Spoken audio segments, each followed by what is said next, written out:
आज हम देखेंगे जो अभी आरपीएससी का लेटेस्ट हुआ था ना, संस्कृत डिपार्टमेंट वाला पेपर सेकंड ग्रेड का। तो उसमें न्यूमेरिकल एनालिसिस से 4 क्वेश्चन आए थे। If I am not wrong, मैं एक बार और अच्छे से देख लूंगी, पर 4 क्वेश्चन थे, है ना। जिसमें से एक तो था डिफरेंस इक्वेशन से, और एक था ट्रेपेजॉइडल रूल से, एक जनरल क्वेश्चन था जो हम ऑपरेटर्स पढ़ते हैं ना, shift operator, forward difference operator, backward difference operator, इनमें फिर रिलेशन पढ़ते हैं हम, है ना। उसको उसमें चेंज कर लेते हैं, उसको उसमें चेंज कर लेते हैं। जैसे शिफ्ट ऑपरेटर ई जो है वो जब हम फॉरवर्ड डिफरेंस ऑपरेटर डेल्टा को और शिफ्ट के बीच में रिलेशन देखते हैं तो हमें मिलता है कि भाई जो फॉरवर्ड डिफरेंस ऑपरेटर है वो E-1 होता है, जबकि बैकवर्ड डिफरेंस ऑपरेटर जो नेबुला है वो 1 - E इनवर्स होता है ना। तो ये जनरल चीजें थी जो मैं डिस्कस कर रही हूँ, हम पहले भी पढ़ चुके हैं इस बारे में। तो आज हम क्वेश्चन देखने वाले हैं बेसिकली। मैं यही लिख लेती हूँ, आरपीएससी 2024 सेकंड ग्रेड का जो संस्कृत डिपार्टमेंट वाला पेपर था उसमें 4 क्वेश्चन थे। वो 4 क्वेश्चन कहाँ कहाँ से थे, तो वो एक तो था जनरल जो ऑपरेटर पढ़ते हैं हम, उनमें भी रिलेशन पढ़ते हैं ना हम, उससे। एक क्वेश्चन था अपना टेबल, जो फॉरवर्ड डिफरेंस टेबल बनाते हैं हम,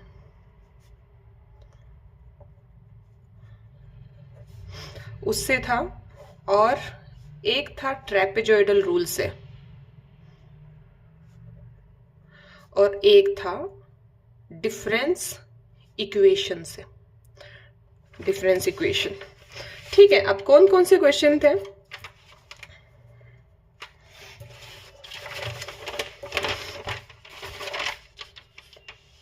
थोड़ा सा टाइम लग सकता है, तो पेशेंस बनाए रखना बहुत जरूरी है ना। देखो, ये सबसे पहले तो ये क्वेश्चन डिफरेंस इक्वेशन से, क्वेश्चन नंबर 17। ये क्या है, द सॉल्यूशन ऑफ द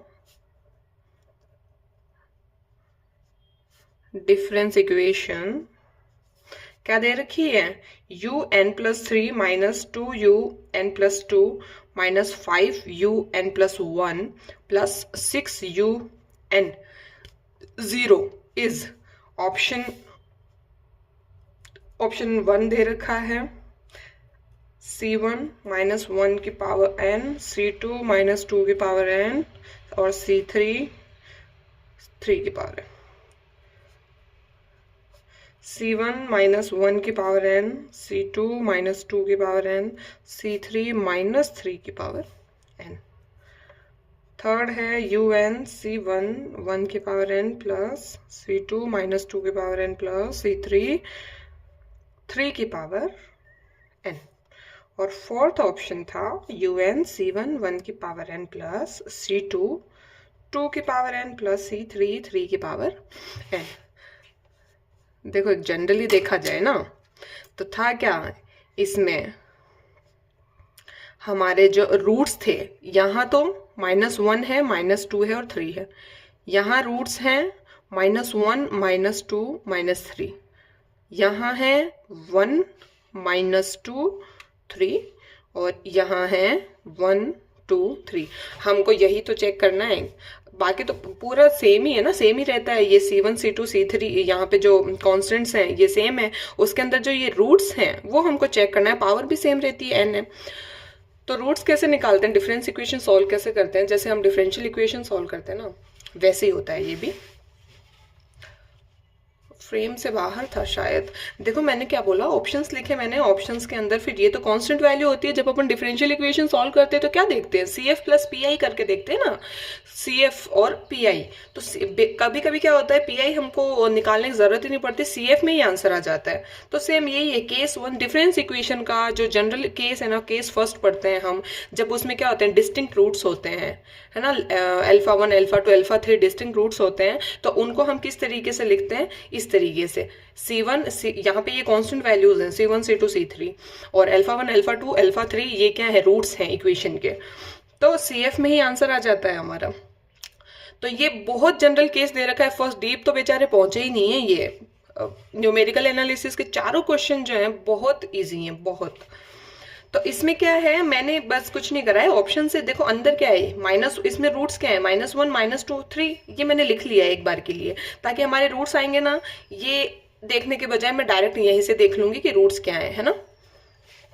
अब इसको सॉल्व करके देखते हैं कैसे सॉल्व करते हैं इसको। जो हम इसकी जनरल इक्वेशन लिखते हैं ना, जिसको बोलते हैं auxiliary equation, a u n plus 3 को, इसको लिख सकते हैं हम lambda cube -2 lambda square -5 lambda plus 6 equals to 0। अब हम बचपन में भी जब सॉल्व करते हैं पॉलिनोमियल या फिर क्वाड्रेटिक इक्वेशन, तो हम क्या देखते हैं, कोई भी जब क्यूब वाला पॉलिनोमियल आ जाता है तो हम मन में ही करके देख लेते हैं कि भाई 0 रखूंगी तो क्या वैल्यू 0 आ रही है LHS की, 1 रखूंगी तो क्या LHS की वैल्यू 0 आ रही है, जिस पे 0 आ जाती है एक रूट तो हमारा वो हो जाता है। फिर हम क्या करते हैं, हम डिवीजन करके देख लेते हैं उस रूट का इस पूरी इक्वेशन से। तो देखो जब मैं ना यहाँ पे 0 रखूंगी तो 6 बच रहा है, तो यहाँ तो हो नहीं पा रहा है। जब लेमड़ा बराबर मैं 1 रख रही हूँ ना, तो ये 1 का क्यूब -2 1 का स्क्वायर -5 1 प्लस 6, यानी कि 1 -2 -5 प्लस 6, देखो -7 और +7 आ गया ना 0। तो एक रूट तो 1 रूट तो हमारा क्या हो गया, लेमड़ा बराबर 1। अब 2 और निकालने हैं हमको, है ना। अब 2 कैसे निकालेंगे, अच्छा ये एक रूट हो गया है तो इसको क्या करते हैं, लेमड़ा -1 कर देते हैं ना, 1 इधर आता है, लेमड़ा -1 बराबर 0 हो जाता है। अब लेमड़ा -1 जो है, इसको इस इक्वेशन से डिवाइड करके देख लेंगे तो हमारा एक रूट और आ जाएगा, फिर वो आएगा, मतलब पॉलिनोमियल आ जाएगा स्क्वायर रूट की फॉर्म में, ठीक है। सॉरी, स्क्वायर रूट क्या कह रही हूँ मैं, सेकंड डिग्री है ना, सेकंड डिग्री पॉलिनोमियल आ जाएगा, उसको तो हमको सॉल्व करना आता है, ये बचपन से सॉल्व कर रहे हैं उसको। तो ये क्या करेंगे हम, लेमड़ा स्क्वायर लिया, ये आ गया lambda cube minus lambda square, ये माइनस ये प्लस, ये कैंसिल, यहाँ बच गया माइनस लेमड़ा स्क्वायर। इन दोनों को भी नीचे लिख लेते हैं, 5 लेमड़ा प्लस 6, अगेन यहाँ माइनस लेमड़ा, तो ये हो गया माइनस लेमड़ा स्क्वायर, और ये हो गया प्लस लेमड़ा, ये हो गया प्लस, ये हो गया माइनस, ये कैंसिल, -5 लेमड़ा और -6, ये हो गया -6 लेमड़ा प्लस 6, यहाँ ले लिया -6, तो ये हो गया -6 लेमड़ा, और ये माइनस प्लस 6, ये हो गया 0। तो हमारा क्या आ गया, second degree polynomial lambda square minus lambda -1, lambda square minus lambda -6 बराबर 0। इसको तो हमको, ये सेकंड डिग्री पॉलिनोमियल, इसको तो सॉल्व करना आता है, ये रूट्स निकालने आते हैं। अगर डायरेक्ट नहीं आए किसी को, तो एक वो अगर मैं गलत नहीं हो तो श्रीधराचार्य करके उसको बोलते हैं, जिसमें क्या करते हैं हम, लेमड़ा बराबर ये होता है x बराबर -b plus minus b square -4ac upon 2a, इससे हम निकाल सकते हैं, यानी कि -b प्लस -b स्क्वायर यानी कि 1 -4ac 6 चौक 24, ये हो गया माइनस प्लस अपॉन 2a। तो लेमड़ा आ जाएगा 1 प्लस ये 25 हो गया 5 अपॉन 2, और एक हो गया 1 -5/2, यानी कि ये 3 और ये -4/2 -2। तो हमारे रूट्स क्या आ गए, पहले 1 आ गया था और अब -2 और 3, किस में है ये, 1 -2 3, 1 -2 3, ये हो गया ऑप्शन नंबर 3। तो एक क्वेश्चन तो था ये, कितना इजी था। उसके बाद सेकंड क्वेश्चन देखते हैं हम। क्वेश्चन नंबर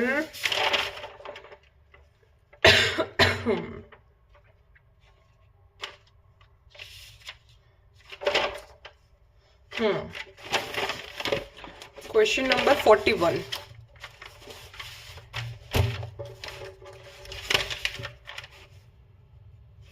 41 हमको ये दिख रहा होगा, लास्ट है ना। ये 41 हमको क्या कह रहा है, इन usual notations the value of this हमको फाइंड करनी है, जहां पे h 1 दे रखा है। ठीक है ना, h क्या होता है, स्टेप साइज होता है या इंटरवल होता है। इंटरवल हमको 1 दे रखा है तो दिक्कत की बात ही नहीं है। डेल्टा स्क्वायर बाय ई और ब्रैकेट में एक्स क्यूब बराबर हमको निकालना है, जहां पे h हमको 1 दे रखा है। ऑप्शन है 4x, 3x, 6x और 2x। इसको कैसे सॉल्व करते हैं, तो हमको तो पता ही है शिफ्ट ऑपरेटर और डेल्टा में क्या रिलेशन होता है। तो जो डेल्टा होता है ना उसको हम लिखते हैं e-1, शिफ्ट ऑपरेटर -1। तो बस उसको उसी दोनों को सेम करना पड़ेगा ना, अलग अलग करे हुए कैसे काम चलेगा। तो डेल्टा को शिफ्ट ऑपरेटर की टर्म में लिख दिया तो e-1 स्क्वायर है तो स्क्वायर बाई e-1 यानी कि ई स्क्वायर, यार कैसा पेन है, ई स्क्वायर -2e + 1 बाय ई, ये हो गया x cube. E square by e यानी कि e -2e upon e -2, 1 upon e plus e -1, e inverse हो जाएगा ना, 1 अपॉन ई, ये ऊपर जाएगा इनवर्स एक्स क्यूब। ठीक है, हमारे पास स्पेस की कोई कमी नहीं है। अब अलग अलग इसको लिख लेंगे। शिफ्ट ऑपरेटर ई पहले तो एक्स क्यूब पे लगाना है, फिर यहाँ पे कोई ऑपरेटर नहीं है, कांस्टेंट है। उसके बाद ई इनवर्स जो ये शिफ्ट ऑपरेटर है इस पे लगाना है। अब 1 टाइम लगता है तो क्या आता है, x का f ऑफ x का f of x plus h हो जाता है, हम पढ़ चुके हैं, है ना। तो x प्लस h का क्यूब माइनस, ये तो कांस्टेंट वैल्यू है, मतलब 2 है ना, एक्स क्यूब नहीं, 2 कांस्टेंट है, कोई ऑपरेटर इस पे अप्लाई कर नहीं हो रहा है, ऐसा कैसा लिख देंगे। अब शिफ्ट कितने टाइम्स, -1 टाइम्स, -1 टाइम करेंगे तो क्या आएगा, x माइनस h का क्यूब। इसको सॉल्व कर लेंगे तो ये क्या है, x cube plus H cube plus 3x² h, formula सबको पता है, a प्लस बी के होल क्यूब का, a² plus b² plus 3a² b plus 3ab²। तो उसी से x cube plus H cube plus 3x² h plus 3xh² minus 2x cube, और इसको x cube minus h cube minus 3x² h plus 3xh²। h cube से h cube cancel, x cube 2x cube, अच्छा यहाँ पे plus तो लिखो, x cube plus का 2x cube और minus 2x cube cancel, 3x² h plus का और माइनस का कैंसल, बचेगा क्या, सिर्फ 6xh²। और हमको दे रखा है h बराबर 1, देयरफॉर 6x। तो ऑप्शन नंबर हमारा 3। ये भी कितना इजी क्वेश्चन था।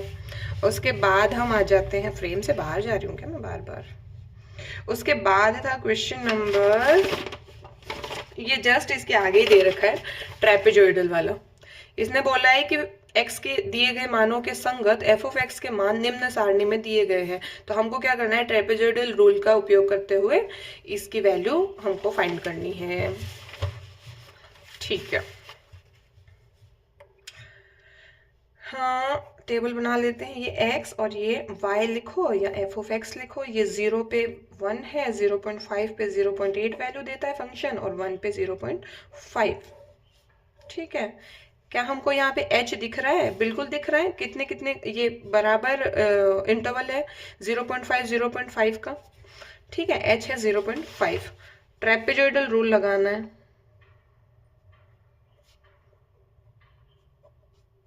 का यूज करते हुए हमको 0 to 1 f of x d x की वैल्यू फाइंड करनी है। कैसे फाइंड करते हैं हम? ट्रेपेजॉइडल रूल से।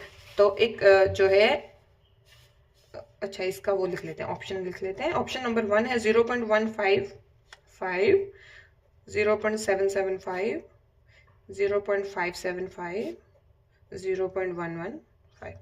सॉल्यूशन। ट्रेपेजॉइडल रूल क्या कहता है? ये कहते, सबसे पहले तो 0 to 1 f of x d x दे रखा है, तो 0 to 1 f of x d x को हम क्या लिख सकते हैं? देखो डायरेक्ट यहां से यहां पहुंच गया ये, है ना। तो हम इसको ऐसे भी तो लिख सकते हैं। देखो ये तो जैसे x नॉट वैल्यू है, x नॉट, x1, x2, ये डायरेक्ट इसने क्या दे रखा है? x नॉट से x2 तक दे रखा है। पर हम इसको तोड़ के कैसे लिखेंगे? x नॉट से x1 तक F of x d x plus integration of x1 से x2 तक F of x d x. इस तरीके सॉल्व किया जाता है। तो 0 to 0.5 f of x d x, then 0.5 से 1 f of x d x. ठीक है। अब ट्रेपेजॉइडल रूल क्या कहता है? h/2 y not plus y1 plus h/2 y1 plus y2। जितनी वैल्यूज दे रखी है आगे से आगे चलता रहेगा, पर हमारी तो y नॉट, y1, y2 तक ही दे रखी है, इसलिए हमारा यहीं पे जो है फॉर्मूला खत्म हो जाएगा। ठीक है। अब इसकी वैल्यू जो है फंक्शन में रख दो। ये h हमने निकाल ही लिया था। अच्छा इसमें तो पता है इसकी भी जरूरत नहीं थी। अगर एफ ऑफ एक्स कुछ दे रखी होती कोई वैल्यू, मतलब वेरिएबल की टर्म में x3, x5, x6 कुछ दे रखा होता, तो हम एक बार के लिए सोचते भी सही, इंटीग्रेशन पहले सॉल्व करते, देन ये फॉर्मूला यूज करते। ऐसा कुछ दे नहीं रखा है, डायरेक्ट हम फॉर्मूले में वैल्यू डाल सकते हैं। h हमको पता है, y नोट हमको पता है 1, y1 हमको पता है 0.8, y2 हमको पता है 0.5, कोई दिक्कत ही नहीं है ना। h/2 को तो कॉमन ले लो, और यहाँ पे क्या आ जाएगा? ये y note plus y1, 2y1 और प्लस y2, यानी कि h कितना है? 0.5/2, y नोट है 1 प्लस 0.8 इंटू 2 1.6 प्लस y2 है 0.5। तो ये हो गया 5, ये 4। वैसे इसको हाँ सॉल्व करने की ज़रूरत तो नहीं थी, क्योंकि पॉइंट्स में ही आंसर आ रहा है। अगर फ्रैक्शन में आता तो हम फिर भी देखते सही, कोई बात नहीं। तो इसको हम तीनों को ऐड करेंगे तो क्या आएगा? 2.1 और ये आ गया 3.1। ठीक है। इसको सॉल्व करेंगे तो ये आ गया 4 सत्ते 28, 3 0, यानी कि 4 सत्ते 28, 3 0, 4 सत्ते 28 वापिस 2 0, 4 पंजे 20 और नीचे है 10, तो ये आ गया 0.775। Option number 2। ये भी बहुत इजी था क्वेश्चन। उसके बाद हम आज, अच्छा ये क्वेश्चन नंबर था 42। इसके बाद जो है ना एक लास्ट दे रखा था हमको, वो भी बहुत इजी है। वो फॉरवर्ड डिफरेंस टेबल जो, हाँ ये रहा question number 52। Forward difference table बनाते हैं ना हम, वो बस उस पे है। y0 की वैल्यू 3, y ऑफ 1 की 10, 2 की 18, 3 की 30, y ऑफ 4 की 50, और हमको बोल रखा है इसने फोर्थ फॉरवर्ड डिफरेंस हमको निकालना है। ठीक है। ऑप्शन 1 है 1, 2 है 2 और 3 है -1 और 4 है 0। सॉल्व करके देखते हैं। देखो हम क्या करते हैं, x लिखते हैं पहले, फिर y लिखते हैं। तो हमको दे रखी है ना x की वैल्यू, ये अंदर जो है ये x की वैल्यू ही तो है। x पर y की वैल्यू 3, x की वैल्यू 1 पर y की वैल्यू 10 है ना। तो ये हो गया 0 1 2 3 4, यानी कि स्टेप साइज या फिर इंटरवल बराबर दे रखा है 0 1 2 3 4, यानी कि 1। और y की वैल्यू क्या हो जाएंगी? 3 10 18 30 50। अब फर्स्ट फॉरवर्ड डिफरेंस क्या आएगा? 10 - 3 7, 18 - 10 8, 30 - 18 12, 50 - 30 20। सेकेंड डिफरेंस, फॉरवर्ड डिफरेंस क्या आएगा? 8 minus 7 1, 12 minus 8 4, 20 minus 12 8। Third forward difference 4 minus 1 3, 8 minus 4 4। और फोर्थ फॉरवर्ड डिफरेंस क्या आ गया? 4 माइनस 3 1। कोई दिक्कत कहीं पे? कोई दिक्कत नहीं, आंसर 1 आ गया। ये 4 क्वेश्चन थे, कितने इजी थे ना। इसके अलावा तो वैसे तो मैंने चेक कर लिया था, ये 4 क्वेश्चन ही थे।